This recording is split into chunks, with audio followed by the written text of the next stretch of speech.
Olá, hoje nós estamos reunidos no Núcleo de Atendimento ao Idoso da Universidade Católica de Petrópolis e recebendo a professora Marília Winter-Hugues Leon. Nós estamos estreando mais uma série dedicada ao idoso. Nesta série, nós trabalharemos com as questões relacionadas à saúde do idoso. E a nossa conversa de hoje é com a professora Marília. A professora Marília é fisioterapeuta, egressa da Universidade Católica de Petrópolis. A professora Marília é professora na universidade, já atuou como coordenadora de curso, diretora de curso. Ela atua também na Rede Pública Municipal de Saúde de Petrópolis. Fez parte durante longos anos, do Conselho do Idoso Municipal aqui de Petrópolis. E hoje ela vem trazer alguns esclarecimentos sobre a temática prevenção de quedas. Esse tema é extremamente importante, porque a queda é uma inimiga comum entre os idosos. A queda, ela pode ocorrer de uma mudança inesperada ou intencional, e ela já é considerada um problema de saúde mundial, porque ela constitui a segunda causa de morte e de lesões, tá? Então, assim, é uma temática extremamente importante. Então, eu recebo hoje, com muita alegria, para trazer esclarecimentos e orientações para os idosos que são atendidos pelo Núcleo de Atendimento do Idoso, a professora Marília Winter. Tudo bem, professora? Tudo bem, Flávia. Eu quero agradecer o convite e a possibilidade de estar contribuindo um pouco da nossa experiência, da nossa vivência na temática da saúde do idoso, né? Lembrando que o mundo está envelhecendo e o Brasil não está fora dessa condição, envelhecendo a passos muito rápidos. Enquanto a Europa levou 100 anos para envelhecer, o Brasil envelheceu em 50 anos e isso dificultou um pouco a adoção de medidas que abrangesse essa nova situação, embora muitas medidas venham sendo tomadas, né? E a questão da queda é realmente um problema bastante importante que merece atenção. Merece atenção por quê? Além das suas consequências, existe a possibilidade das quedas serem prevenidas. Então, quando a gente fala em prevenção, a gente está falando em saúde. É mais fácil cuidar da saúde do que tratar a doença, né? Então, com tantos idosos, e se um menor número de pessoas tiverem quedas, teremos menos complicações e toda a cadeia de eventos que decorrem dessa queda. Tá? Como você bem falou, a queda é um evento normalmente não intencional, né? Que o indivíduo passa da sua posição, normalmente a posição bípede, né? Para um plano mais baixo ou até mesmo além desse plano. Isso é uma definição da Organização Mundial de Saúde. Ele pode cair da própria altura e ter consequências em função disso. É por isso que a gente vai falar um pouquinho disso, né? Então, professora Marília, é extremamente importante prevenir uma queda, não é isso? Qual seria, então, exatamente, a importância da prevenção da queda? Da prevenção. E quem tem mais risco de cair, professora? Então, respondendo a essa pergunta, qualquer pessoa pode cair. Mas quando a gente fala em idosos, existem algumas situações que agravam essa queda e tornando o idoso, portanto, mais vulnerável, né? Então, a queda é uma condição geriátrica.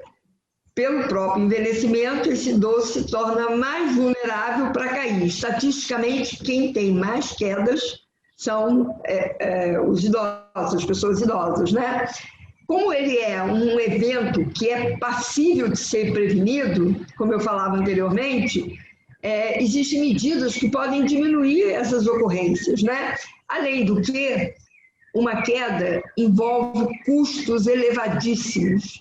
Por quê? Custos para quem cai, é a questão do sofrimento, é a questão da limitação nas suas atividades, na restrição para participar das suas atividades diárias, quer seja no ambiente domiciliar, quer seja no ambiente social, a pessoa fica restrita, né? E para a família implica em ter uma disponibilidade para cuidar dessa pessoa quando ela sofreu uma queda e suas consequências, muitas vezes onerando o custo para manter essa pessoa com cuidados adequados, principalmente se ela estiver no leito, e para o Estado, que acaba arcando com o tratamento dessa condição. Então, os serviços de saúde têm custos elevadíssimos para o acompanhamento dos idosos, como a gente vai falar mais aqui na frente. Mas, professora, mas quais são efetivamente as causas de uma queda? Porque se o idoso é mais propenso, né, a ter uma queda, qual seria a causa, então, que leva a essa queda? Ou as causas que levam a esta queda? De um modo geral, né? Bom, quando a gente estuda a questão da queda, se a gente estudar do ponto de vista físico, fisiológico, a gente só está vendo pelo lado biológico. Mas não é apenas isso, né? A gente tem que pensar o seguinte: existem características pessoais que podem levar as pessoas a ficarem mais instável em relação à sua postura, né? Como o idoso, com muita frequência, tem algumas doenças associadas, ele pode ter uma diabetes, pode ter uma hipertensão, pode ter um problema neurológico, que nós chamamos essas situações de comorbidades. Na atualidade, essas condições, elas são tratadas e o idoso segue em frente. Muitas vezes ele tem 2, 3, 4 comorbidades. E o uso de medicamentos para cada uma das situações cria-se uma outra situação que a gente chama de polifarmácia, que também a interação entre esses vários medicamentos podem também ocasionar alterações nessa questão da dinâmica do equilíbrio corporal, favorecendo as quedas. Se a gente perguntar assim, entre gênero, quem cai mais? As mulheres caem mais.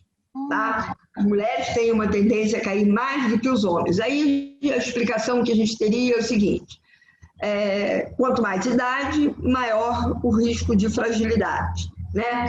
A mulher tem um aparato muscular menos forte do que o homem. O homem, por questões biológicas, tem uma condição de mais força, né? Esses idosos, dependendo da situação que eles estão, eles podem ter tanto fatores que a gente chama de intrínsecos como fatores extrínsecos. Os fatores extrínsecos estariam relacionados àquelas condições pessoais, né, que está no sujeito. A gente também tem que considerar que essa queda ela é multifatorial, ela não é só a questão do equilíbrio. Esse idoso, normalmente, ele já usa um óculos, ele já tem um déficit da acuidade visual, ele já tem, muitas vezes, um déficit da acuidade auditiva. Todas essas situações vão tendo as suas contribuições na medida da sua gravidade, tá? Ele não enxerga bem, ele não ouve bem, ele tem a musculatura mais fraca, então, especialmente as mulheres, elas acabam tendo mais propensão. Além do que, estatisticamente, nós sabemos que as mulheres vivem mais do que os homens. Né? Mas, professora, me ocorreu aqui, mas como que a gente vai avaliar? Existe essa questão do gênero, né? As mulheres, estatisticamente, né, elas caem, sofrem mais quedas, né? Mas como é que a gente vai avaliar no idoso o risco de uma queda? Como eu sei que um idoso tem mais, em função dessas questões, da dificuldade visual, ou como que a gente avalia esse risco? Na verdade, a gente tem que fazer uma avaliação multidimensional desse idoso. O que a gente poderia avaliar, que a gente sabe que é comum a gente encontrar? As alterações motoras. Como é a marcha desse idoso? Normalmente, a gente olhando uma pessoa idosa andando, a gente vai ver que ela tem uma marcha mais lenta, os passos são mais curtos, o movimento de balanceio dos braços e da perna já não é com a mesma agilidade, tá? Tem os problemas visuais, como eu falava, a adaptação à luz está reduzida, a percepção de profundidade está reduzida, a percepção de contraste também fica reduzida, a visão ao redor dos estímulos ambientais também é menos percebida, tá? Então, eles acabam tendo uma condição de maior probabilidade de queda. E aí, essa condição, ela pode ser avaliada. Existem testes específicos que vão determinar o quão esse idoso tem o risco de queda. Tem alguns que podem predizer o seguinte, tem 5, dependendo do score da avaliação, pode predizer que ele tem 5 vezes mais queda do que quem tem um score abaixo de um determinado nível. Tem um teste muito básico, que é o seguinte, a pessoa fica sentada na cadeira, você com um cronômetro pede a ela para levantar, andar 3 metros em linha reta e voltar e sentar na cadeira. E se a pessoa fizer isso num tempo de até 20 segundos, ela está numa condição razoável, uma condição considerada boa. No entanto, quanto mais tempo ela levar para fazer isso, mais o risco que ela tem. Isso mede a avaliação quantitativa do tempo. Mas, ao mesmo tempo que você pede ele para andar, você olha como são os passos, se os passos são arrastados, se eles são simétricos, se ele perde um pouco esse equilíbrio, titubeia, quando ele faz a volta para voltar a sentar na cadeira, como ele faz essa volta, se é uma coisa difícil. A gente vê isso muito em pessoas que têm algumas doenças, como as doenças neurológicas. As doenças neurológicas causam diferenças no corpo. Por exemplo, se for um Parkinson, ele tem tremor, ele tem os passos muito curtinhos, para ele começar a andar, às vezes é difícil, tá? Ele tem uma rigidez corporal maior que o impede de ter uma velocidade maior. Se foi alguém que teve um AVC, um derrame, que ficou com o lado paralisado, um lado é bom e o outro lado é mais precário, então ele vai ter uma marcha mais lenta. Muitas vezes ele precisa de algum recurso para se locomover, como uma bengala, uma muleta, né, que são os dispositivos auxiliares que também vão lentificar esse deslocamento. Então, a gente pode fazer uma avaliação qualitativa e quantitativa, tá? E aí a gente percebe o risco, o quão está comprometido, evidentemente o seu grau de risco. Isso é um dado bastante importante. E outra coisa importante que a gente precisa verificar é também como aquela pessoa se sente com medo de cair. Ela já teve alguma queda? Se ela teve alguma queda, ela tem tendência a ter medo de cair. E tem uma outra situação que a gente chama atenção, é o seguinte, para aqueles doentes que têm doenças neurológicas, né, tem algumas que são um pouco menos conhecidas, tá? Essas pessoas, elas podem perceber que vão cair, elas percebem, elas têm aquele momento antes da queda, assim, a sensação de que vai cair, né? Uma tonteira, uma sensação de que está perdendo o equilíbrio. Nessa situação, as pessoas tendem a cair para trás. Idosos que não têm doença neurológica, tá? Eventualmente podem, por exemplo, quando estão andando, o idoso, como tem uma característica do corpo estar mais projetado para frente, ele tende a deslocar o seu centro de gravidade para frente, e isso favorece mais a perda do equilíbrio, tá? Então, quando ele está fazendo uma caminhada, que é uma prática excelente para manter seu bom condicionamento físico, ele pode, às vezes, não levantar o pé suficiente, e como se a ponta do pé prendesse no chão e fizesse uma alavanca, ele cai para frente, ou ele pode pisar quando a visão não é, ou a tensão não é muito acentuada, ele pode pisar num piso irregular, ou num buraco, ou numa elevação, ressalto da calçada, coisas desse tipo, e ele perde o equilíbrio, ele cai. Quando ele cai, normalmente ele começa a ficar com medo de cair novamente. Sim. Tá? E isso, se acontece com muita frequência, frequência, vai gerando uma insegurança. Essa insegurança vai fazendo com que ele diminua aquela prática. Isso vai ter como consequência até um isolamento social. Ah, não vou andar porque a calçada é muito esburacada, o terreno é muito irregular. Isso acaba sendo uma desculpa ou uma maneira da pessoa não querer se expor àquele fator de risco, né? Então, isso agrava essa condição. É muito fácil cair. E existe uma outra coisa importante. Se a gente comparar uma pessoa jovem, tá? Ela pode cair, ela pode perder o equilíbrio, ela pode tropeçar, isso pode acontecer, tá? Só que a condição muscular dela é uma condição mais favorável. Os reflexos dela são melhores. Exatamente. Então, eu ia até, sem interromper, eu ia perguntar quais seriam, porque no início da sua fala, a senhora trouxe a questão da consequência. Então, assim, quais seriam as consequências, né? Qual é a gravidade da queda em uma pessoa idosa? Porque... Bom, as consequências seriam, primeiro, numa queda, no mínimo, a sensação de dor por cair, pela região que toca o solo, né? Uma situação comum são as fraturas.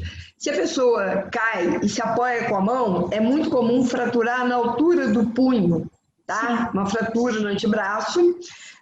Pode ainda ter lacerações, ferimentos, pode cair e bater com a cabeça, ter um traumatismo de crânio, tá? Pode cair de lado e bater com o quadril no chão, que esse é um dos problemas mais frequentes, ter uma fratura do fêmur. Por que isso ocorre tanto? Porque os ossos, na medida que envelhecemos, eles tendem a também enfraquecer. O envelhecimento não é só exterior, ele é geral, né? Ele é sistemático, ele vai pelo corpo todo. E os ossos podem estar mais frágeis. Então, aquele evento da queda, num indivíduo jovem, não passaria por maiores complicações. Mas naquele idoso que tem o osso mais frágil, aquilo pode, então, provocar uma queda importante. Fraturas de quadril, na sua grande maioria, dependendo do tipo, o local exato da fratura, elas requerem uma intervenção cirúrgica para cicatrizar mais rapidamente, consolidar aquela fratura e diminuir o tempo de permanência no hospital, no leito, né? Só que quem fica no leito por mais tempo tem riscos de fazer uma pneumonia, que é uma consequência de ficar parado ali. Ele não tem nada no pulmão, mas ele poderá vir a ter uma pneumonia. Outro fator importante, ele não ficando na posição de pé, ele não tem o efeito da ação da gravidade sobre os ossos, que ajuda também no fortalecimento dos ossos. Quer dizer, uma consequência vai desencadeando outras consequências. E alguns idosos poderão não conseguir ficar mais na posição de pé, poderão não voltar a andar, e alguns poderão evoluir para complicações mais severas, até chegando ao óbito. Então, essas cirurgias, elas têm como objetivo acelerar esse processo de recuperação do ponto de vista da fratura e devolver esse indivíduo para a sua vida de atividades de participação diária que ele precisa ter. Mas ele vai sempre ter um tempo maior do que um adulto jovem ou um adolescente em termos de recuperação. E, na verdade, professora, a senhora tinha dito, né, até o tema de hoje é prevenção. Então, há como prevenir, né? Existe... quais seriam as orientações, professora Marília, no sentido de uma prevenção de queda?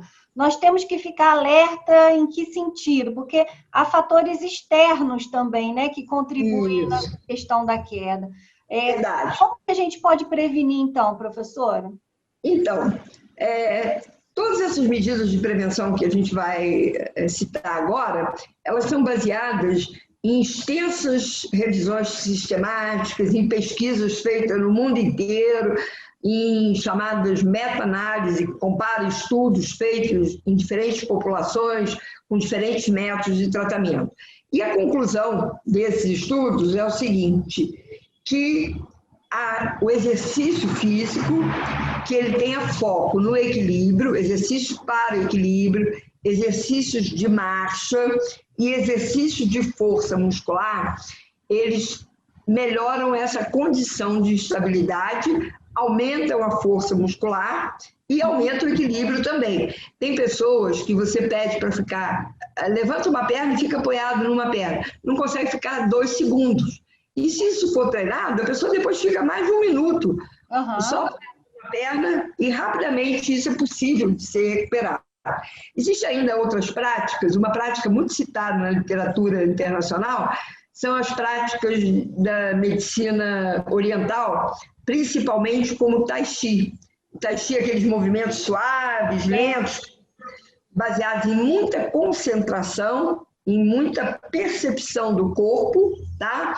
E trabalham muito o equilíbrio. Existe ainda alguns programas, e tem um da Nova Zelândia, um programa que é citado na literatura mundial, claro que é outro contexto, outra realidade em termos de saúde, cuidado com a saúde, mas que se aplica, facilmente aplicável, replicável em outras situações, que é exatamente isso, exercícios para força, para equilíbrio, num protocolo que ele é desenvolvido em 12 semanas.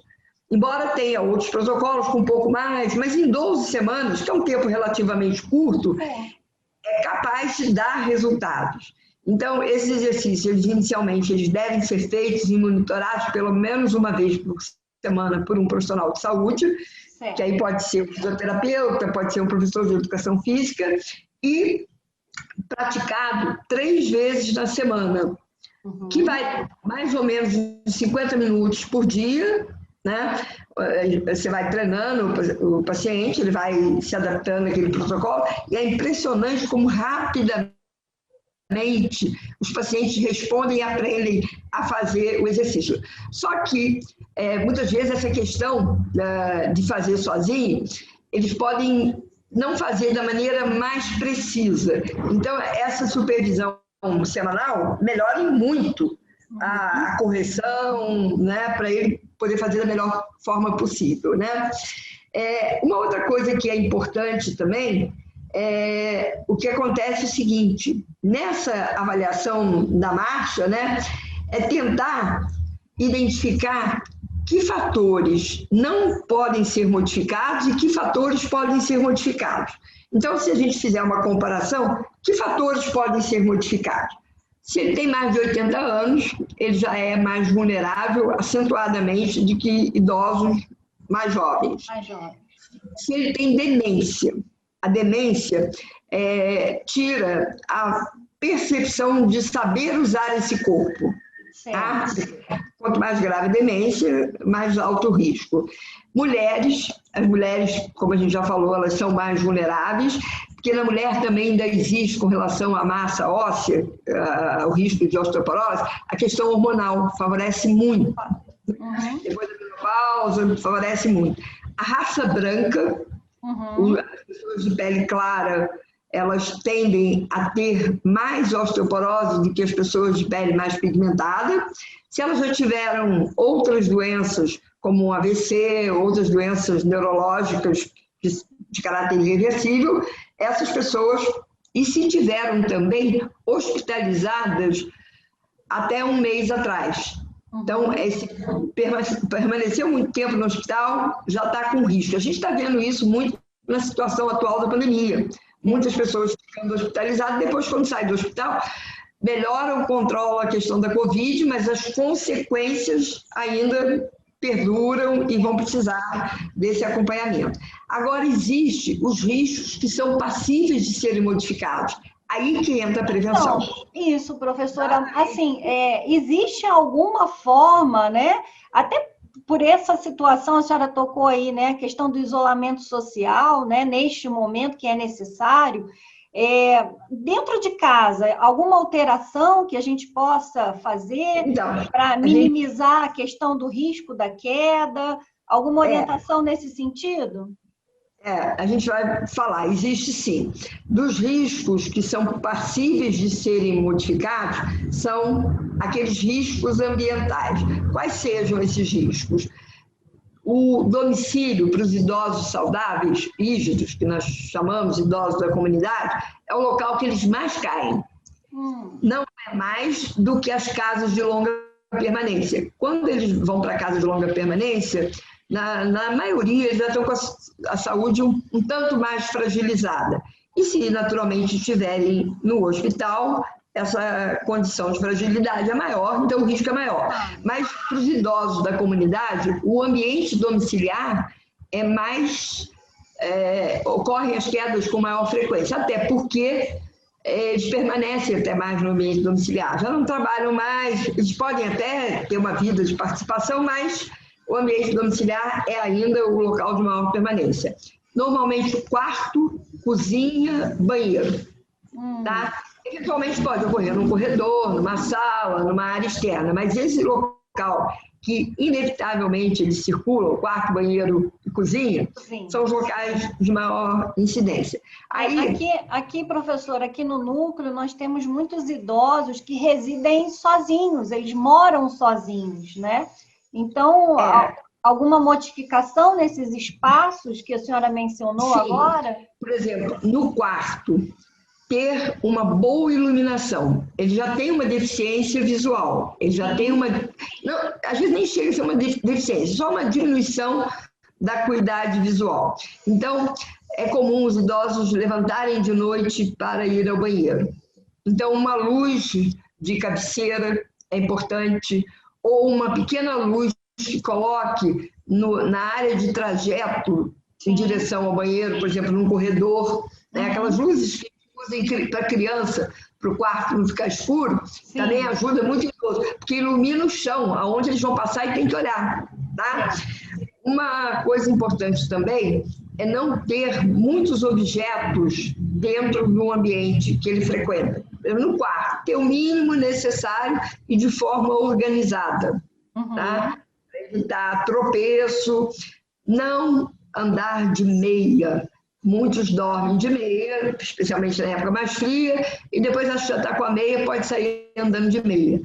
A meia escorrega muito, a não ser tem umas meiazinhas, como de criança, que tem um solado que é emborrachado, pode dar um pouquinho mais de aderência. Tá? No banheiro, o banheiro não deve ter tapetes soltos. No quarto também não, mas o banheiro, a gente chama muita atenção da necessidade de ter tapetes antiderrapantes, de preferência aqueles que dão a melhor estabilidade possível, porque muitas vezes molha quando sai do box.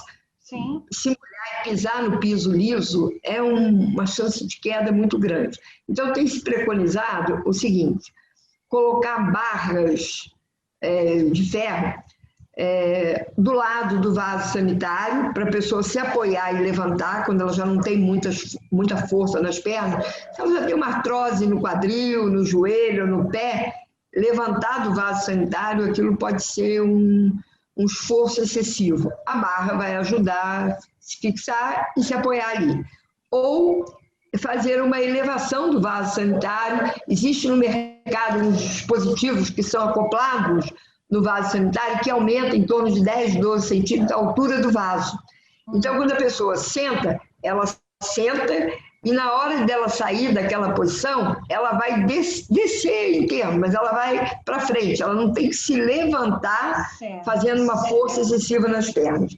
Dentro do box, é importante colocar uma barra de apoio também, porque na hora que ele vai fazer, principalmente lavar os pés, perna, ele não vai abaixar, porque se ele abaixar, ele vai ter dificuldade para levantar. Professora, uma curiosidade, eu não sei se é verdade, a senhora falou na hora da higiene, né? É válido colocar uma cadeira dentro do box para que ele possa fazer a higiene sentado? É válido, é mais sim. seguro? É válido, sim. É mais seguro, mas tem que ter uma especificação. Hoje em dia a gente tem muitos banquinhos de plástico. Esses nem pensar. Não. Primeiro que não aguenta o peso e escorregam com muita facilidade. O ideal é um banco de madeira, tá? E que possa ter lateralmente aonde se apoiar. né? Para sustentar e levantar. A dificuldade que a gente encontra quando a gente vai e faz visitas domiciliares e tudo mais, é que às vezes o espaço do banheiro não é tão grande o suficiente para acomodar um tipo de banco. Tá? A gente observa muito.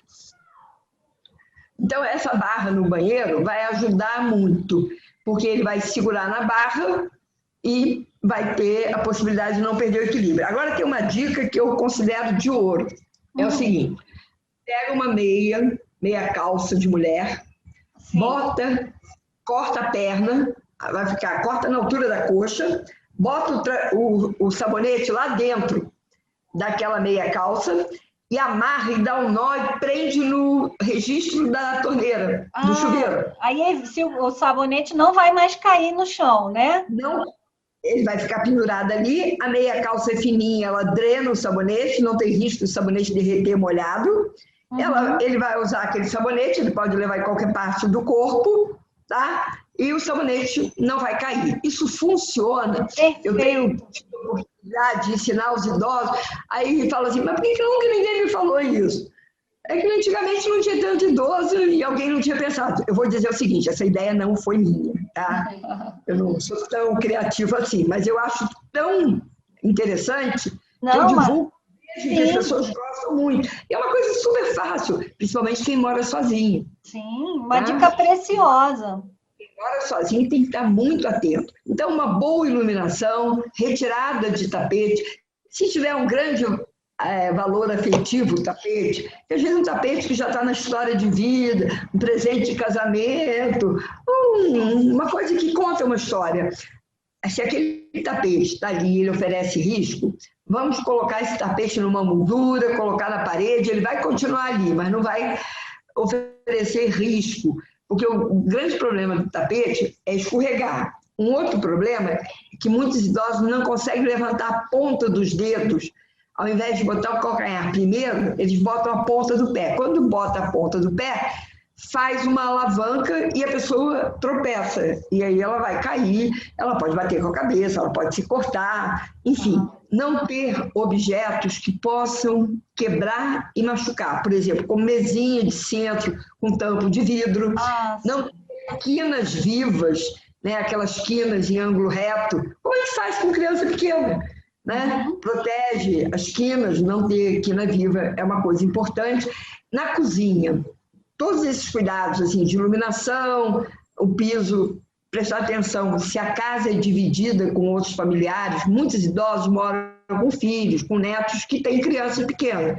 Aí criança frequentemente tem brinquedos que ficam às vezes pelo percurso do idoso. Sim. Isso também é um risco de tropeço e de queda. Então, tirar esses objetos. Outra coisa importante, quem mora sozinho também tem muito disso. As pessoas gostam de ter a companhia, às vezes, de um animal de estimação. Sim, de estimação. Um gato, um cachorrinho, que fica por ali e, às vezes, dorme no pé do idoso, às vezes anda gato, então faz muito isso, ele fica andando em volta e ele pode se entrelaçar nas pernas do idoso. Ou ficar na frente do caminho na hora que o idoso, como a visão também já muitas vezes já não ajuda, isso também é um contribui. Cuidado com isso é muito importante. Eu estou falando em visão, mas eu chamaria atenção para uma coisa muito importante. Os óculos bifocais, esses óculos que nos oferecem a possibilidade de ver perto e ver longe ao mesmo tempo, eles têm uma diferença na sua lente. Sim. Então, o problema deles é que a pessoa, muitas vezes, não tem a noção de profundidade. E aí, quando vai descer um degrau, pode achar que está mais baixo ou mais alto, pisar em falso. Isso é um risco frequente de queda. A gente chamaria atenção aqui, por exemplo, no município, a gente tem, geograficamente, muita dificuldade para acessar determinadas moradias. Porque ou você sobe a escada para chegar em casa, ou você desce a escada para chegar em casa. E tem o percurso inverso. Então, as escadas devem ter corrimão, preferencialmente dos dois lados, que a parede não dá para segurar. A parede não segura bem. A parede você só se apoia, mas você não segura nela. Tá? O corrimão não, o corrimão dá uma segurança bem maior, quer seja dentro da sua própria casa, quer seja no acesso. A gente tem locais com pouca possibilidade de chegar a uma condução móvel. Então, a gente tem, às vezes, aquelas vielas, aquelas trilhas, e o tamanho do degrau é muito irregular. Um é raso, 2, 3 são mais altos, aí tem uma rampazinha, uma irregularidade muito grande. Quando não são esburacados, quando a rede de água não passa junto, num dia de chuva, aquilo fica como se fosse uma cachoeira. Então, são todos riscos ambientais que devem ser levados em consideração no idoso. Está chovendo muito, não tem que ficar andando ali, espera a chuva passar. Uhum. Calçado firme, calçado que prenda em volta do tornozelo. Tá? Essa era a minha pergunta agora, com relação ao calçado. Qual é o mais apropriado? O calçado que dê estabilidade ao pé. Tá? Hoje em dia a gente tem muito tênis, e os tênis estão muito familiar e acessível às pessoas, né? São confortáveis, tá? Tem um saltinho ali que vai entre 2 e 3 centímetros, é importante para equilibrar as curvas da coluna, tá? São calçados bastante confortáveis até, né? E dão segurança. Uhum. Agora, chinelos de dedo que classicamente se usa muito, e principalmente aquele chinelinho que está mais velho, que já não tem mais solado nenhum, é um risco imenso. Uhum. Tá? Então, professora, então mesmo em casa, a senhora aconselha que os idosos utilizem, a gente pode substituir esse chinelo por uma sandália que tenha que fique pode. no pé, né? Fique, porque muitas vezes tem artrose nos pés, tem aquele que a gente chama de hálux valgus, mais conhecido como joanete, que às vezes tem aquela deformidade, o sapato pode não ficar bem acomodado, às vezes tem problemas no tornozelo, tem dores articulares, muitos idosos têm o que a gente chama de esporão de calcâneo, a fascite plantar, que causa muita dor na sola dos pés. Então, essas manifestações dolorosas no pé aumentam a instabilidade. Porque se eu vou pisar, meu pé me dói, eu tendo a aliviar o peso naquele pé. Né? E às vezes são os dois. Isso acaba gerando muito desconforto. Em algumas situações mais graves, quando tem múltiplos locais de artrose com deformidade, como algumas doenças, como artrite reumatoide, tem várias, mas a artrite das doenças reumáticas é bastante comum.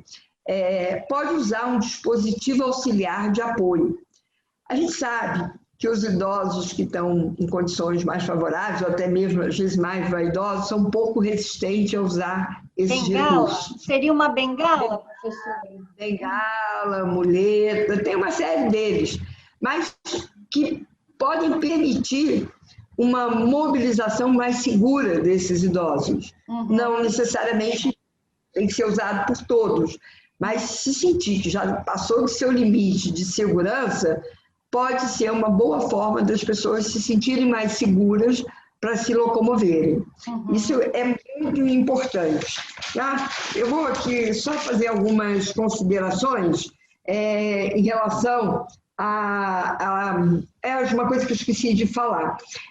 Na cozinha, a altura dos armários. Ah, sim, a altura. Uhum.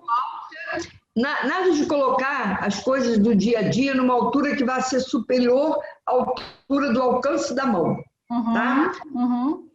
Esse é o ideal. Embaixo, por exemplo, de um armário mais baixo, embaixo de uma pia, ou um armário que seja um pouquinho mais baixo, usar as prateleiras mais altas, porque da mesma maneira que tem risco de queda, na hora que agacha, muitas vezes não consegue voltar para a posição de pé.